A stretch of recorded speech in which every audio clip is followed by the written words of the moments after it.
Good day there once again, viewers. Your mate Kamikaze78 here comes to you guys today with a first impressions video on the Division 2 Open Beta. As some of you may remember, we actually ended up streaming this game over the past weekend, and it's safe to say that I actually had a really good time with it. I was having fun the entire stream, and the content that I did get to try out was very interesting. However, in today's video we're going to take a step back and look at everything that was offered in this Open Beta very analytically, and sort of take a look at, how that reflects on what the main launch of the game is going to be like. We're only a week and a bit or so away from the release of this game, so anything that we did see in this Open Beta is going to be very indicative of what we're going to see in the final release. I, for one, as some of you may remember, did have a really good time with the Division 1 way back in the day. The only letdown for me was the sometimes repetitive missions that were in the game world, as well as the consistent lacking amount of endgame content, and just how bland that endgame content was. I personally found the endgame really boring. The idea of finding better loot as time went on through the main story was fun and kept me going, but it was the endgame where things really died out in the Division, and there wasn't enough endgame or fresh endgame content coming to the game to keep players interested for the long term. So let's start talking about the Division 2 Open Beta and see if it fixes any of these issues.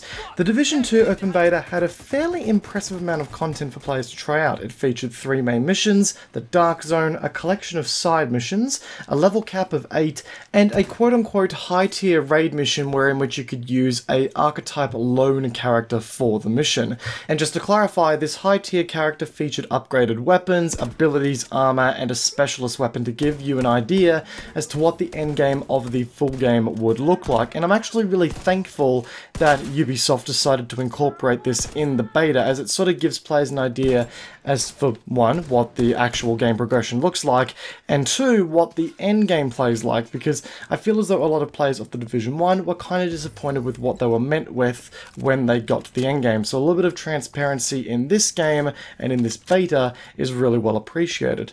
Anyway, let's start off with the pros that I noticed in the Division 2 Open Beta. Firstly, the gunplay.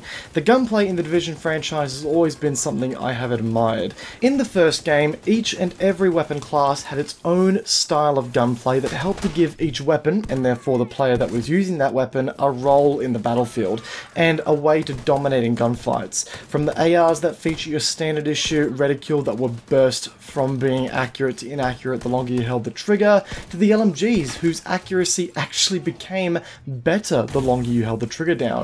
And truth be told, I can imagine that creating a variety of weapon behaviors can be a real challenge in the third-person shooter genre. It's not easily achieved, but the guys behind the Division franchise have managed to deliver on creating some fun and varied gunplay. And returning once again to the Division 2, I felt a sense of nostalgia coming back into the game, only because the gunplay felt so familiar, yet again it's so unique.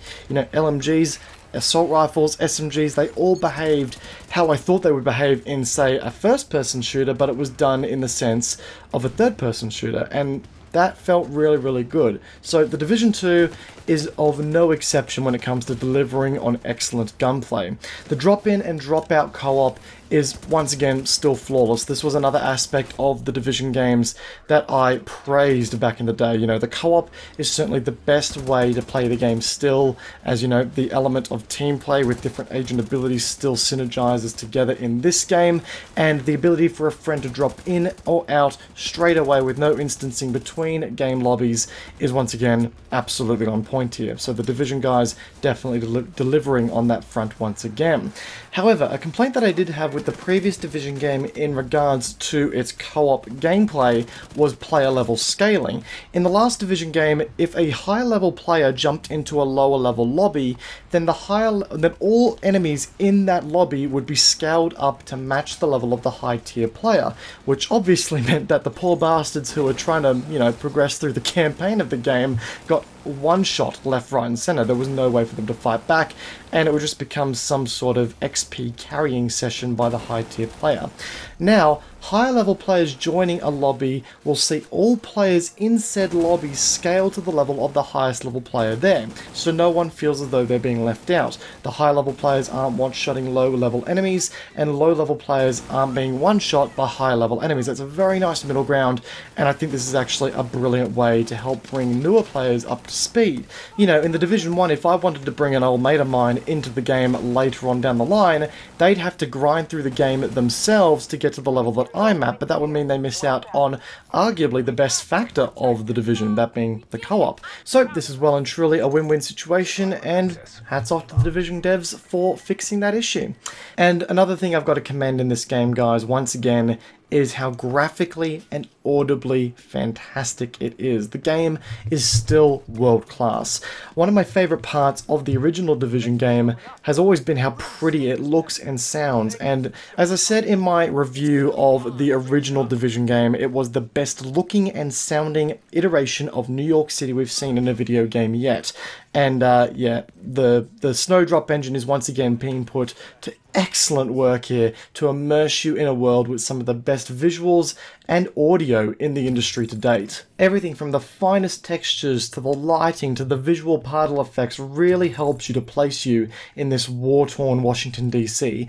And hell, the actual world building here is also really apparent, with echo recordings and vast amount of collectibles making a return to this game, which I'm sure will really help to work with the main narrative to help paint a picture as to how DC had fallen. I mean, the world building elements and collectibles were really a strong pillar in the world building of the original Division game, and the developers have clearly taken the time to once again incorporate those world building elements into the Division 2. Now, considering this is a looter shooter, the loot also appears to be in a good state. Loot is extremely plentiful around the map, and everything can be broken down to craft items, which I'm sure will play a huge part in the endgame. I will say that finding loot for the first few hours felt exciting, and it will be interesting to see whether or not the loot continues to be exciting as the game, you know, continues on into the late game. And that is only really something that can be tested as time goes on. It appears as though in this game the level cap is once again 30, or at least in the initial release state the level cap is 30. It may be improved as time goes on, so it's very difficult to see in the beta with a level cap of 8 how the loot will scale and whether or not there'll be new and interesting things to come across in the world. We can only hope that the loot continues to evolve as your character does. There is also now a way in which you can share any loot that you come across in the world with any of the players who were with you when you picked up that loot, and the time frame that you have is an hour, so you have some time to, you know, check out the loot, see if it's worth its time for you, and if not, you can actually give it off to a teammate, which was something that I felt was lacking in the first Division game, so to see that added is really nifty in my humble opinion. And truth be told, this is a really weird one, but truth be told, there seem to be more things to do in the game. A massive complaint that I had with the first Division game was the lacking variety and amount of side missions that you had to complete in the first Division. It certainly made the game feel a bit run here, pick up this item, shoot these fools, and repeat.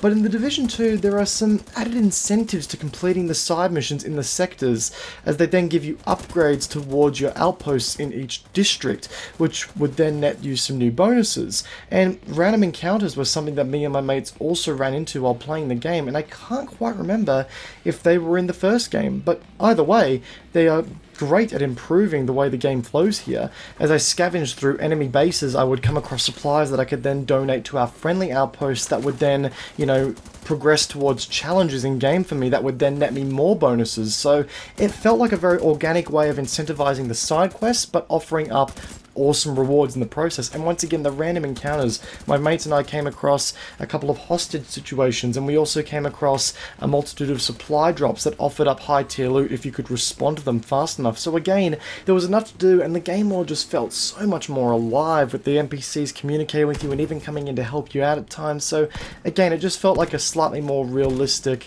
open world that had more living elements in it, but that could just be me. However, the issue that I fear that will plague the Division 2, and yes, we're now at the cons, is something that I cannot properly test in this game just yet, considering that this is only a beta. But these concerns still apply regardless, based on my level of experience from the last game, and some of the mechanics that I am seeing carried through to this game. And the first issue that I have for this game, regardless of what I've just said before about, you know, the world being a more living world with more factors coming in to make it feel more alive, is the lacking cinematics behind everything. You know, actions seem to feel contextless, like you just run from one firefight to another with nothing feeling major or badass or not affecting the game world in any way, shape or form. Like at the end of the day, it just felt a bit repetitive, running from point A to point B and just shooting up a place without any context. And I'm sure that context may come to me in the full game where there's some more, you know, story-driven elements there and some more cutscenes. Maybe those were cut out from the beta to avoid any sort of spoilers. That would actually make sense. But either way, right now, that is a fear I have, because the Division 1 felt like you sort of were deployed in New York City, you shot up a bunch of guys with hoodies, stole their loot, and then went into a dark zone to fight a bunch of agents. Like, that's how the Division 1 felt from time to time. I'm hoping they don't come into that same issue again with the Division 2, and add a bit more context as to what you're actually doing in the game. And beyond that, endgame content could once again be a huge misstep. Now, again, I did play an endgame mission in the Division 2 open beta, and the endgame characters felt awesome, truth be told. Their weapons were powerful, the enemies weren't too bullet spongy. Like, there were some major bosses that did have some bullet spongy effects to them, and there were some robots running around that were understandably a little bit more bullet spongy. But regardless of that, I fear that the endgame could be a huge misstep here, because in the last Division game, the endgame leveling and the characters and how powerful you felt wasn't the issue. It was the recycling of old content that you'd already played in the game. A huge issue with the first game's endgame is the fact that the game only featured 4 missions that were recycled at a harder difficulty and were rotated daily. If we were to see each story mission available to be played at a very high difficulty, on no rotation, something that you could just play at your own whim, along with some high tier raids and the Dark Zone at launch, then that will give players a solid amount of content to keep them around for the long term until, you know, some more stuff comes out.